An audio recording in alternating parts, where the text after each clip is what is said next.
किसी समय की बात है। भगवान गौतम बुद्ध अपने शिष्यों के साथ एक गांव में ठहरे हुए थे। वहां के लोग उनके ज्ञान और शांति की खोज में बड़ी संख्या में आने लगे।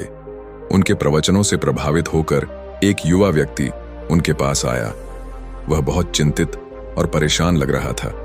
उसकी आंखों में चिंता की छाया थी, मन में अस्थिरता और चेहरे पर भविष्य को लेकर भय था।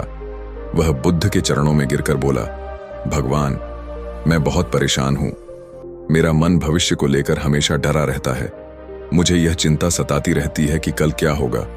यदि मैं असफल हो गया तो, यदि मेरा परिवार संकट में पड़ गया तो, यदि मैं किसी बीमारी का शिकार हो गया तो मैं रातों को सो नहीं पाता। कृपया मुझे मार्ग दिखाइए। बुद्ध ने उसे शांत भाव से देखा और मुस्कुराए। फिर उन्होंने कहा, वत्स, क्या तुमने कभी नदी को देखा है? युवक ने सिर हिलाकर हामी भरी। बुद्ध ने आगे कहा, नदी का जल हमेशा प्रवाह में रहता है। वह कभी रुकता नहीं, वह कभी पीछे मुड़कर नहीं देखता, वह बस बहता रहता है। तुम्हारा जीवन भी एक नदी की तरह है। यदि तुम भविष्य की चिंता में इसे रोकने की कोशिश करोगे तो यह अवरुद्ध हो जाएगा और तुम्हें दुख ही मिलेगा। युवक उनकी बात सुनकर थोड़ा समझने की कोशिश करने लगा, लेकिन अभी भी उसका मन पूरी तरह शांत नहीं हुआ था।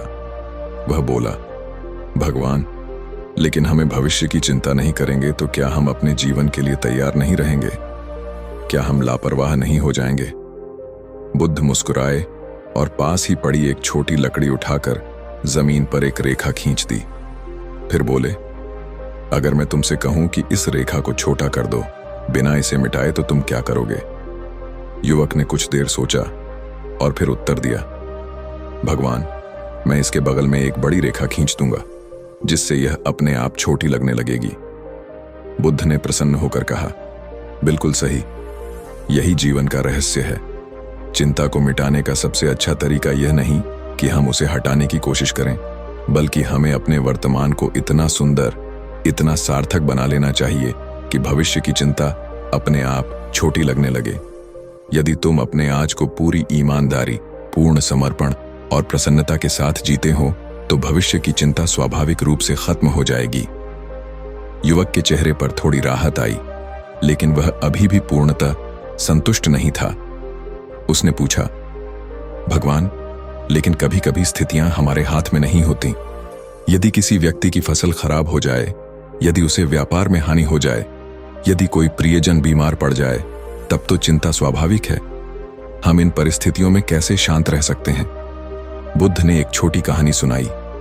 उन्होंने कहा, एक बार एक व्यक्ति जंगल में जा रहा था। अचानक एक जंगली हाथी उसकी ओर दौड़ पड़ा। वह घबरा गया और भागने लगा। दौड़ते हुए उसने एक कुएं को देखा और उसमें कूद गया, लेकिन बीच में ही एक शाखा पकड़ ली। जब उसने नीचे देखा तो वहां एक भयानक सांप फुफकार रहा था। ऊपर देखा तो हाथी अब भी वहीं खड़ा था। तभी उसने देखा कि दो चूहे, एक काला और एक सफेद, धीरे धीरे उस शाखा को कुतर रहे हैं। इसी बीच उसने देखा कि शाखा के पास ही मधुमक्खियों का छत्ता है, जिसमें से मधु टपक रहा था।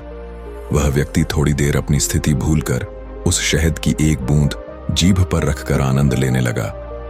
बुद्ध ने युवक की ओर देखा और पूछा, क्या तुम समझे?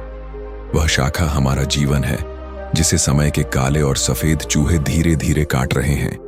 हाथी हमारे ऊपर मंडराने वाले संकट हैं और सांप मृत्यु का प्रतीक है, लेकिन मधु की बूंद वर्तमान का आनंद है। जो व्यक्ति केवल भविष्य की चिंता में उलझा रहता है, वह इस मधु का स्वाद कभी नहीं ले पाता। युवक की आंखें चमक उठीं। उसे एहसास हुआ कि भविष्य की चिंता करके वह केवल अपना वर्तमान नष्ट कर रहा था। उसने बुद्ध के चरणों में सिर झुका दिया और कहा, भगवान, आज से मैं अपने आज को पूरी तरह जीऊंगा और भविष्य की चिंता से मुक्त हो जाऊंगा। बुद्ध ने मुस्कुराते हुए आशीर्वाद दिया, वत्स, याद रखो, भविष्य की चिंता करके तुम अपने वर्तमान को नहीं सुधार सकते, लेकिन वर्तमान को श्रेष्ठ बनाकर तुम अपने भविष्य को अवश्य बेहतर बना सकते हो। युवक प्रसन्न मन से वहां से चला गया।